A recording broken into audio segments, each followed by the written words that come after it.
furup kaya rak siem labasu suppose ITLF CO2 adu matungda Kukizo Council Joint NP Council Corsam Kukizo Council etc kaya rak siem labasu lehori ba mi singse ngasai hai hiwa tribes mayam gi population duneba karaida 22,000 square kilometer of Manipur da moise lehori ba so now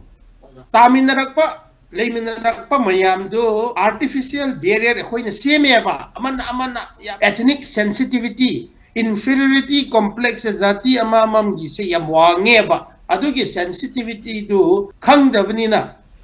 khatna ba se communal room se yam chatle narakpa layminarakpa mi sing se mutual coexistence se karai digi lakra hai tara di respect to each other ko each community se yam darkar le ba